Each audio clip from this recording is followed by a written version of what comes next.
Hi hello ಎಲ್ರಿಗೂ ನಮಸ್ಕಾರ. ಇವತ್ತಿನ ವಿಡಿಯೋದಲ್ಲಿ ಹುರುಳಿಕಾಳು ಹಾಗೂ ಬಾಳೆ ದಿಂಡಿನ ಸಾಂಬಾರ್ ಮತ್ತೆ ಪಲ್ಯನ ಹೇಗ್ ಮಾಡೋದು ಅಂತ ಈ ವಿಡಿಯೋ ಮೂಲಕ ತೋರಿಸ್ಕೊಡ್ತಾ ಇದ್ದೀನಿ.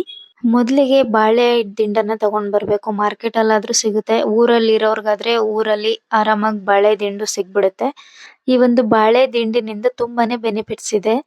ಇದರಿಂದ ಕಿಡ್ನಿ ಸ್ಟೋನ್ ಇರುವಂತವ್ರು ಇದನ್ನ ಜ್ಯೂಸ್ ಮಾಡಿ ಆದ್ರೂ ಕುಡಿಬಹುದು ಅಥವಾ ಪಲ್ಯ ರೂಪದಲ್ಲಿ ತಗೊಳ್ಳೋದ್ರಿಂದ ಕಿಡ್ನಿ ಸ್ಟೋನ್ ಕಡಿಮೆ ಆಗುತ್ತೆ ಅಂತ ಹೇಳ್ಬೋದು. ಹಾಗೂ ಕಿಡ್ನಿ ಸ್ಟೋನ್ ಬರೋದ್ನು ಕೂಡ ತಡೆಗಟ್ಟುತ್ತೆ ಇದು.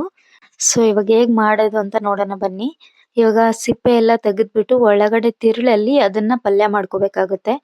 ಇವಾಗ ಬಾಳೆ ದಿಂಡ್ನ ರೌಂಡ್ಗೆ ಹೆಚ್ಕೊಂಡು ಅದ್ರಲ್ಲಿ ನೂಲ್ ತರ ಬರ್ತಾ ಇರತ್ತೆ. ಅದನ್ನ ಎಣ್ಣೆ ಹಚ್ಚಿ ತೆಗ್ದು ಬಿಡ್ಬೋದು. ತೆಗ್ದ್ಬಿಟ್ಟು ಸಣ್ಣಕ್ಕೆ ಹೆಚ್ಕೊಂಡು ನೀರೊಳಗೆ ಹಾಕಿಟ್ಬಿಡೋಣ. ನೀರಲ್ಲಿ ಹಾಕಿಟ್ರೆ ಅದು ಕಪ್ಪಗಾಗಲ್ಲ ಅಂತ. ಸೊ ಅದಕ್ಕಾಗಿ ನೀರಲ್ಲಿ ಹಾಕಿಡ್ಬೇಕು.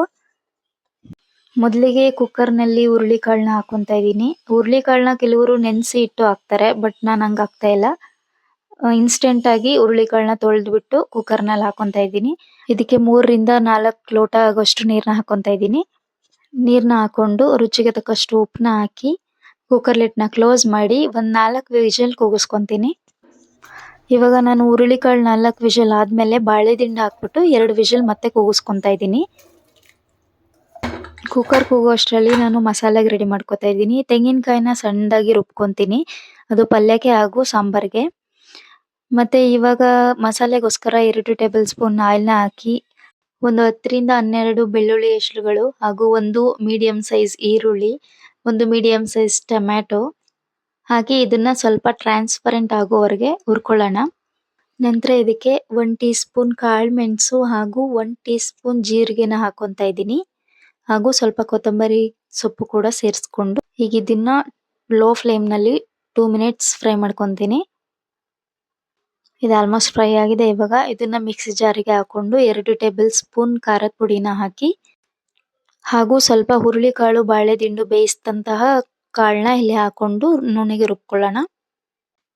ಇವಾಗ ವಿಷಲ್ ಆರಿದೆ. ಸೊ ನೀವು ನೋಡ್ತಿರ್ಬೋದು ಹುರುಳಿಕಾಳು ಹಾಗೂ ಬಾಳೆ ದಿಂಡು ಎರಡೂ ಕೂಡ ತುಂಬಾನೇ ಚೆನ್ನಾಗಿ ಬೆಂದಿದೆ. ಸೊ ಇವಾಗ ಸೋದಿಸ್ಕೊಳ್ಳೋಣ ಇದನ್ನ.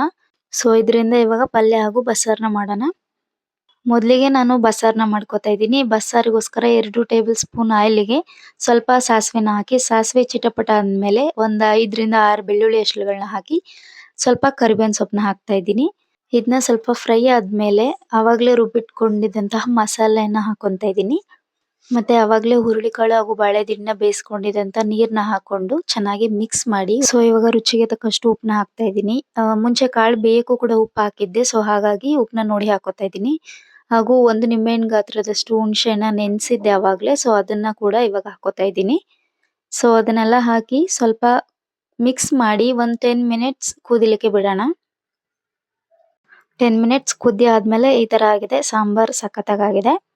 ಸಾಂಬಾರ್ ರೆಡಿ ಆಯ್ತು. ಇವಾಗ ಪಲ್ಯ ಮಾಡೋಣ. ಪಲ್ಯಗೋಸ್ಕರ ಆವಾಗಲೇ ಮಸಾಲೆ ಹುರ್ಕೊಂಡಿದ್ದಂತಹ ಪ್ಯಾನ್ ಅಲ್ಲೇ ನಾನು 2 ಟೇಬಲ್ ಸ್ಪೂನ್ ಆಯಿಲ್ ಹಾಕಿ ಸ್ವಲ್ಪ ಸಾಸಿವೆ ಹಾಕಿ ಚಿಟಪಟ ಅಂದ್ಮೇಲೆ 1 ಗೆಡ್ಡೆಯಷ್ಟು ಬೆಳ್ಳುಳ್ಳಿ, ಒಂದು ಮೀಡಿಯಂ ಸೈಜ್ ಈರುಳ್ಳಿನ ಸಣ್ಣಕ್ಕೆ ಹೆಚ್ಕೊಂಡು ಹಾಕೊಂಡು ಹಾಗೂ ಅದಕ್ಕೆ 2 ಒಣಮೆಣಸಿನಕಾಯಿನ ಹಾಕೊಂಡು ಸ್ವಲ್ಪ ಕರಿಬೇವಿನ ಸೊಪ್ಪನ್ನ ಹಾಕಿ ಬ್ರೌನ್ ಕಲರ್ ಆಗೋವರೆಗೆ ಅದನ್ನ ಫ್ರೈ ಮಾಡ್ಕೊತಾ ಇದ್ದೀನಿ. ನೋಡಿ ಇವಾಗ ಆಗಿದೆ ಇದು ಆಲ್ಮೋಸ್ಟ್. ಸೊ ಇದಕ್ಕೆ ಆವಾಗಲೇ ಬೇಯಿಸಿಟ್ಕೊಂಡಿದ್ದಂತ ಹುರುಳಿಕಾಳು ಹಾಗೂ ಬಾಳೆ ದಿಂಡನ್ನ ಹಾಕಿ ಮಿಕ್ಸ್ ಮಾಡ್ಕೊತಾ ಇದ್ದೀನಿ. ಇದಕ್ಕೆ ಇವಾಗ ರುಚಿಗೆ ತಕ್ಕಷ್ಟು ಉಪ್ಪನ್ನ ಹಾಕೊಂಡು ಮಿಕ್ಸ್ ಮಾಡ್ಕೊತಾ ಇದ್ದೀನಿ. ಹಾಗೂ 1 ಕಪ್ ತೆಂಗಿನ ತುರಿಯನ್ನ ಹಾಕಿ ಕೂಡ ಮಿಕ್ಸ್ ಮಾಡ್ಕೊತಾ ಇದ್ದೀನಿ. ಹುರುಳಿಕಾಳು ಹಾಗೂ ಬಾಳೆ ದಿಂಡಿನ ಕಾಂಬಿನೇಷನ್ ಸಾಂಬಾರ್ ಹಾಗೂ ಪಲ್ಯ ಎರಡೂ ತುಂಬಾ ಚೆನ್ನಾಗಾಗಿತ್ತು.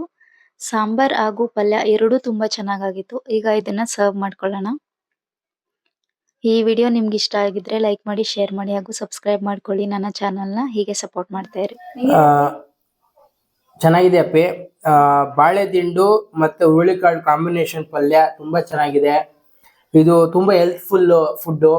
ಕಿಡ್ನಿ ಸ್ಟೋನ್ ಇರೋರಿಗೆ ಮತ್ತೆ ಕಿಡ್ನಿ ಸ್ಟೋನ್ ಸ್ಟಾರ್ಟ್ ಆಗಿರೋರಿಗೆ ಇದು ಒಂಚೂರು ಕಿಡ್ನಿ ಸ್ಟೋನ್ ಇಲ್ದಂಗೆ ಆಗುತ್ತೆ ತಿಂದ್ರೆ. ದಯವಿಟ್ಟು ಇದನ್ನ ನೀವು ನಿಮ್ಮ ಮನೇಲಿ ಮಾಡ್ಕೊಂಡು ತಿನ್ನಿ.